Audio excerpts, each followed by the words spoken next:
selamat siang, Shalom. Terima kasih atas kesempatannya.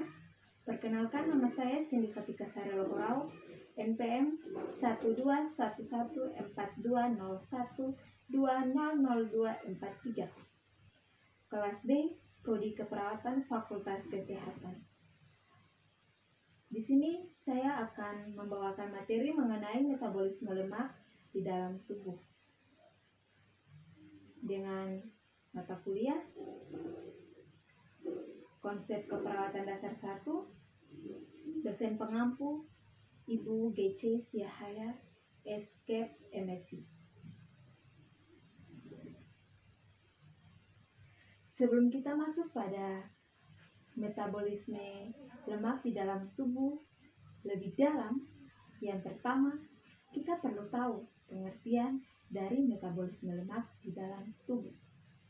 Jadi, pengertian dari metabolisme lemak di dalam tubuh adalah proses di mana asam lemak akan dicerna, kemudian dipecah-pecahkan untuk menghasilkan energi atau disimpan ke dalam tubuh sebagai cadangan energi. Ini adalah gambar dari metabolisme lemak di dalam tubuh, yaitu plasmid lipid transport. Metabolisme lemak di dalam tubuh. Yang pertama, di mulut, lemak mulai mengalami tahapan pencernaan sehingga terjadinya penyesuaian suhu tertentu pada saat lemak dikunyah di mulut.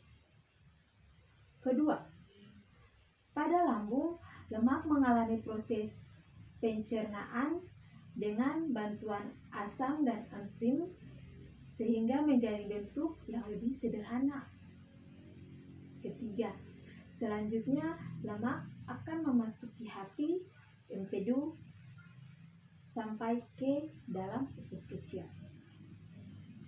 Keempat, dari kantung empedu, lemak akan bergabung dengan bile yang merupakan bagian penting untuk diproses pencernaan pada usus kecil. Selanjutnya, hasil dari pemecahan tersebut akan diubah oleh enzim lipase pankreas menjadi asam lemak dan gliserol. Kelima atau yang terakhir, kelebihan lemak kemudian disimpan ke dalam tubuh dan sebagian akan bergabung dengan senyawa lain seperti fiber yang akan dikeluarkan melewati usus besar. Sekian dari hasil presentasi saya. Terima kasih. Selamat siang Ibu dan teman-teman. Saya akan menjelaskan materi saya tentang proses metabolisme lemak. Untuk langkah pertama dalam metabolisme lemak ialah konsumsi dan pencernaan trigliserida yang ditemukan baik dalam sebuah makanan nabati seperti buah zaitun, kacang-kacangan, dan alpukat, dan makanan hewani seperti daging, telur, dan produk susu. Lemak ini berjalan melalui saluran pencernaan ke usus di mana mereka tidak dapat diserap dalam bentuk trigliserida. Sebaliknya mereka dibagi melalui enzim yang disebut lipase menjadi asam lemak dan yang paling sering mengolsirida yang merupakan asam lemak rantai tunggal yang melekat pada gliserol. Trigliserida yang bercabang kemudian dapat diserap melalui usus dan disusun kembali menjadi bentuk aslinya sebelum diangkut oleh kilomikron. Dari sistem getah bening, trigliserida masuk ke dalam aliran darah, di mana proses metabolisme lipid atau lemak diselesaikan dalam satu dari tiga cara. Trigliserida dikirim ke sel-sel otot, dapat dioksidasi dalam mitokondria sel-sel untuk energi, sedangkan yang dikirim ke sel-sel lemak akan disimpan sampai mereka dibutuhkan untuk energi di lain waktu. Hal ini menyebabkan peningkatan ukuran sel-sel lemak terlihat pada seseorang sebagai peningkatan Selamat siang semuanya, perkenalkan nama saya Genaya Winona Talakua dengan nomor pokok mahasiswa 121142012000239. Saya dari Fakultas Kesehatan Universitas Kristen Indonesia Maluku. Di sini saya akan menjelaskan tentang kelainan metabolisme lemak. Jadi, kelainan metabolisme lemak yaitu suatu disfungsi yang terjadi pada proses metabolik lemak dalam tubuh. Kelainan metabolisme lemak yang pertama ada obesitas. Obesitas terjadi apabila kalori yang didapat lebih banyak daripada kalori yang dimetabolisme, yang meningkatkan risiko timbulnya masalah kesehatan yang serius. Yang kedua, ada defisiensi lemak. Defisiensi lemak ini terjadi pada kelaparan dan gangguan penyerapan. Efek dari defisiensi lemak ini yaitu sulit penyerapan vitamin, menurunkan energi tubuh, dan melemahkan sel imun. Yang ketiga, ada hiperlipemia. Kondisi ketika partikel lemak dalam darah itu tinggi. Penimbunan lemak terjadi pada dinding pembuluh darah arteriosklerosis. Yang keempat, ada dislipidemia, yaitu kolesterol atau lemak yang tidak normal di dalam darah yang memungkinkan terjadi penyumbatan arteriosklerosis dan serangan jantung serta menimbulkan masalah sirkulasi darah lainnya. Yang kelima, ada kelainan lipoprotein plasma. Jadi, kelainan lipoprotein plasma ini dibagi menjadi dua, yaitu hipolipoproteinemia dan hiperlipoproteinemia. Jadi, hipolipoproteinemia ini yaitu rendahnya kadar lemak dalam darah, jarang menimbulkan masalah tetapi menjadi jalan petunjuk adanya penyakit lain.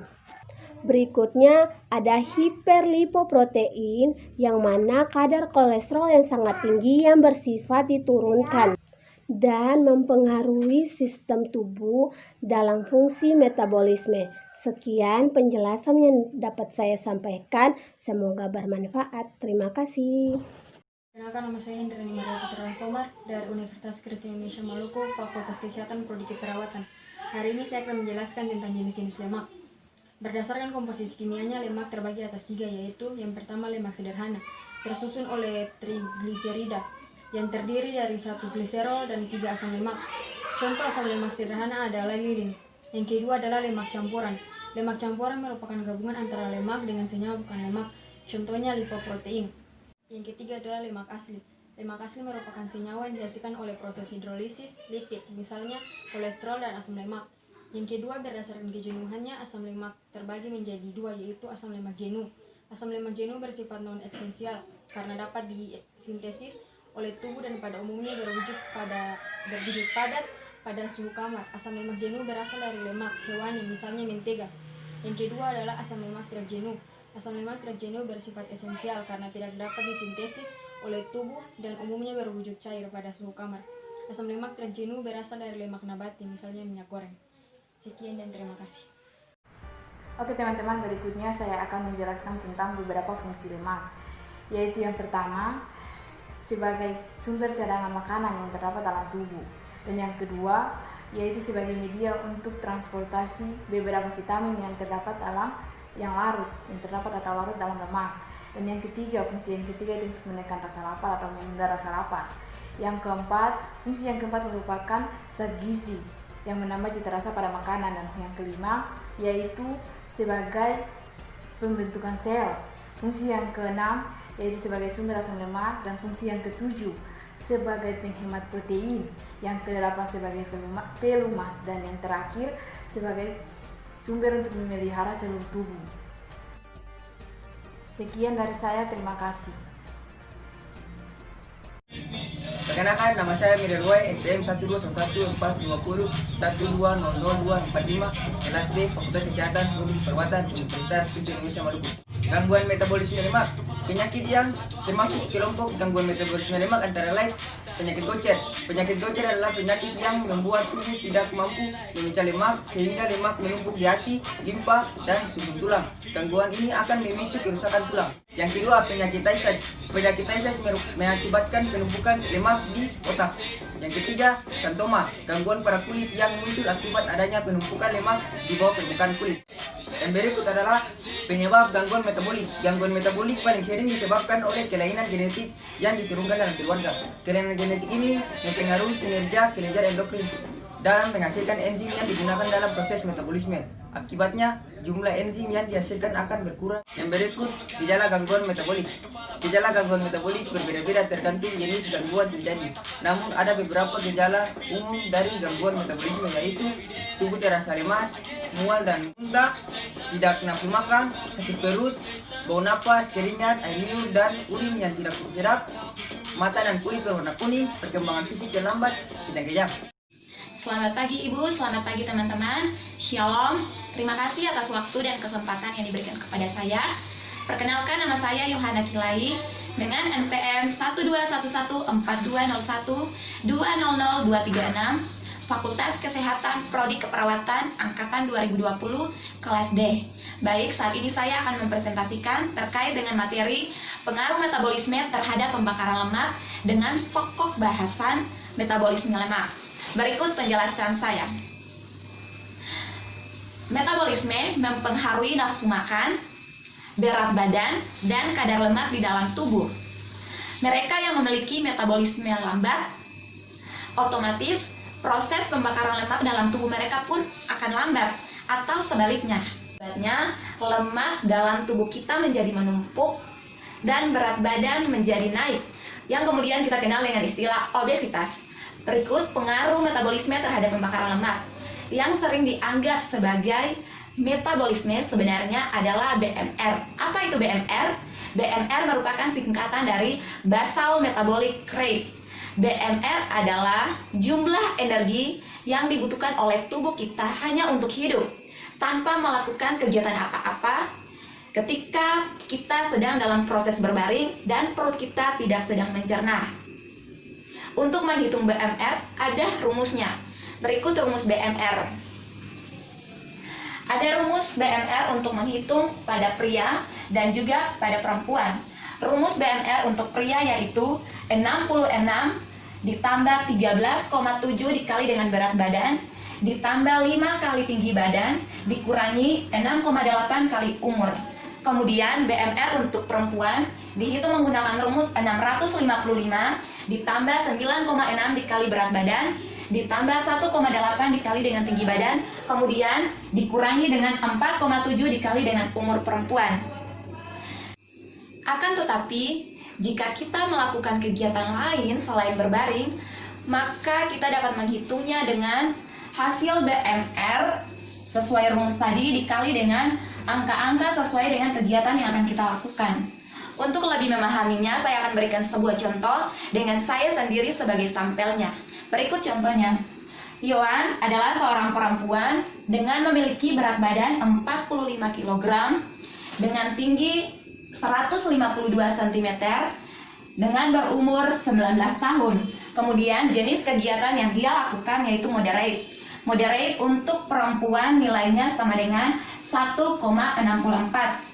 Yang pertama-tama yang harus kita lakukan yaitu menghitung BMR atau basal metabolic rate.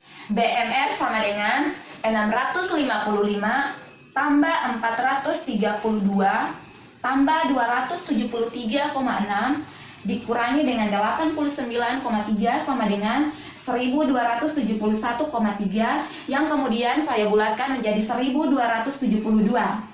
Kemudian untuk menghitung kebutuhan energinya, kita menggunakan rumus yang sebagai berikut. Kebutuhan energi sama dengan BMR yang merupakan hasil perhitungan tadi dikali dengan aktivitas yang dilakukan oleh Yohan. Jadi hasil BMR-nya sama dengan 1272 dikali dengan aktivitasnya yaitu moderate dengan nilai 1,64 dikali sama dengan 2085 kalori.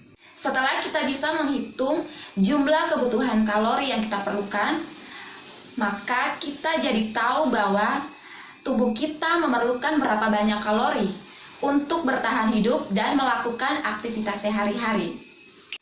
Solusi untuk menurunkan berat badan adalah dengan mengurangi jumlah kalori sebesar 500 kalori per hari. Ada beberapa cara yang dapat kita lakukan, yaitu diantaranya makan dengan jumlah yang sama, ditambah berolahraga untuk proses pembakaran lemak sebesar 500 kalori atau dengan mengurangi makanan sebesar 500 kalori. Adapun kita juga dapat melakukan cara yang lain, yaitu dengan mengkombinasi dua cara di atas, yaitu diet makanan sebesar 300 kalori dan berolahraga untuk membakar sebesar 300 kalori. Jadi kesimpulannya, jumlah kebutuhan energi Yohan dalam sehari adalah 2085 kalori. Akan tetapi, misalkan makanan yang masuk terlalu sedikit sehingga hanya menghasilkan 1000 kalori saja. Padahal, diet yang sebenarnya yaitu hanya mengurangi 500 kalori per hari. Maka rumusnya menjadi 2085 yang merupakan hasil perhitungan jumlah kebutuhan energi Yohan sehari dikali dengan 500 yang merupakan jumlah dari diet sebenarnya dalam sehari, yaitu 500 kalori, maka hasilnya sama dengan 1585 kalori. Dan kebutuhan energinya sama dengan 1585, sedangkan jumlah makanan yang masuk sebesar 1000 kalori, maka defisitnya sama dengan 1585 kalori dikurangi dengan 1000 kalori sama dengan 585 kalori. Defisit ini sangat berbahaya. Setelah defisit ini terjadi, tubuh akan berusaha untuk mengembalikan defisit ini, dan akhirnya defisit ini yang disebut dengan efek yoyo diet. Setelah berat badan turun drastis, tidak lama kemudian berat badan akan naik kembali secara drastis. Sekian presentasi saya, terima kasih dan shalom. Ya, selamat siang teman-teman. Di sini saya akan membahas tentang asam lemak. Jadi, sebelumnya kita harus mengetahui apa itu pengertian dari asam lemak. Asam lemak merupakan senyawa golongan asam karboksilat yang mempunyai rantai alifatik panjang baik jenuh maupun tak jenuh. Asam lemak juga merupakan turunan dari trigliserida atau fosfolipid, dan asam lemak merupakan suatu bahan bakar bagi makhluk hidup karena ketika termetabolisme asam menghasilkan ATP dengan jumlah yang sangat besar. Kemudian jenis-jenis asam lemak ada dua, yaitu yang pertama asam lemak tak jenuh. Jadi asam lemak tak jenuh mempunyai satu atau lebih ikatan rangkap antar atom karbon. Dan kedua ada asam lemak jenuh. Jadi asam lemak jenuh merupakan asam karboksilat dengan rantai panjang dengan panjang 12 hingga 24 dan tidak berikatan rangkap. Demikian presentasi saya, sekian dan terima kasih. Selamat siang, shalom. Perkenalkan, nama saya Juvinta Negoli, NPM 12114201200231. Di sini saya akan menjelaskan terkait dengan materi metabolisme lemak yang terdapat pada bagian emulsifikasi lemak. Tahap pertama dari digestif ialah memecahkan globulus lemak ke dalam ukuran yang lebih kecil sehingga enzim-enzim lipolitik yang larut permukaan di globulus. Proses ini tersebut sebagai proses emulsifikasi lemak yang berlangsung di pengaruh empedu yang dihasilkan oleh hati. Empedu tidak mengandung garam empedu dan lestin. Fosfolipid yang sangat penting untuk emulsifikasi lemak yang meningkat empedu di dalam usus. Lemak dengan garam secara spontan membentuk miskela yang merupakan globulus dengan ukuran 3-6 yang terdiri dari molekul garam empedu dan molekul lemak, terutama asam lemak, kedua monokistrida, dan ketiga kolesterol. Pembentukan miskela selanjutnya meningkatkan lemak tersebut diabsorpsi melalui sel epitel usus halus. Sekian dan terima kasih.